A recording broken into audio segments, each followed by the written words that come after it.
Hi, this is Casey Truby from the barn up here in Wyoming. Today I wanted to talk to you a little bit about advertising. Advertising in a recession. And I know that's pretty scary. And I'll tell you what prompted this blog today about advertising in a recession is my neighbor. See, I've got a house over in California on the beach. My neighbor's trying to get his house painted. And I talked to him the other day about it and how come it's taking so long. He said, Casey, I cannot find anybody who can paint my house. What? No one's available to paint your house? Well, I'm a little curious about this. I thought we were in a recession. I thought everybody was begging for work. He said, here's the interesting thing. The guy who is going to get the job told me that everybody else went out of business and that he's now got more work to do than he can ever even look at getting to. So I'm curious about this. I called the guy up that owns the paint shop. He said, this is the most amazing recession I've ever seen. Everybody in America is so frightened about the future that all my competitors stopped advertising as soon as they read in the newspaper, we got a recession. Well, I can't blame them. Do you know that every day for 6 months going up to the election, the newspaper had a headline, recession, recession, recession. Everybody got scared to death. So they figured there's not going to be any business. They stopped advertising, and here's what happened. All of a sudden, they stopped getting business. Well, the one guy working next door that's got this job, and he's probably billing 20% more than he would have 2 years ago. He's got this job, and he can't even get to it for a couple of months. The one guy next door, he started advertising when everybody else quit. And so I thought back about my experience in life and who else have I ever known that's done this. And I'm going to give you another example. Advertise during a recession were the words I learned when I was a very young man, 19, 20 years old, from an old furniture salesman named Jake Jabs. Now, any of you ever lived in Denver, you'll know Jake Jabs. For years, he's been like old Cal Worthington in Southern California, the guy that's always got the animals in every one of his ads. They might even know each other. They both got silver hair. But Jake Jabs, one day at a luncheon, is telling me and several other young, enthusiastic business owners that came over to hear him speak at an advertising club, he said, here's exactly what happens in the furniture business. As soon as a recession comes along, every one of my competitors cut back on their advertising. So I double mine.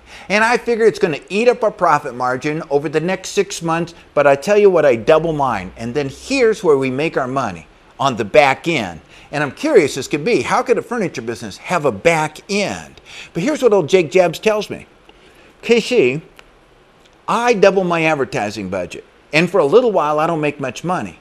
But my neighbor, my competitor, they quit advertising. And I start eating their lunch when it comes to sales. And I start getting all the businesses out there to be had, comes to my store. And I'll tell you what happens next. My competitor comes to me and says, I'm going to file bankruptcy. Will you buy me out? Oh, now the back end becomes obvious. Because here's what happens. Old Jake Jabs goes out there and he buys his competitor. And let's say he buys him for 25 cents on the dollar right before they go to bankruptcy. Now the part really gets fun. He has a going out of business sale.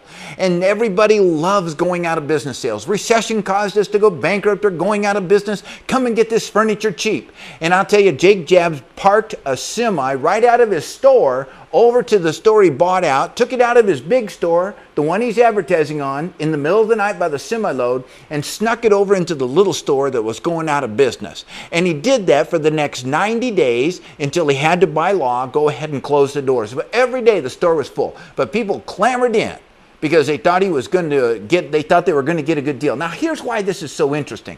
Because the business owner that stopped advertising, as soon as they heard the words recession, ended up dropping their sales 10 or 20% because they stopped advertising. And if you drop your sales 10 or 20%, usually that's enough decrease in gross revenue to put you into the red. Where Jake Jabs kept advertising, and so he actually increased his market share because his neighbor let their market share go. But he didn't just increase it a little bit, 10 or 20%. He actually ended up putting his competitor totally out of business at a profit while his business continued to prosper.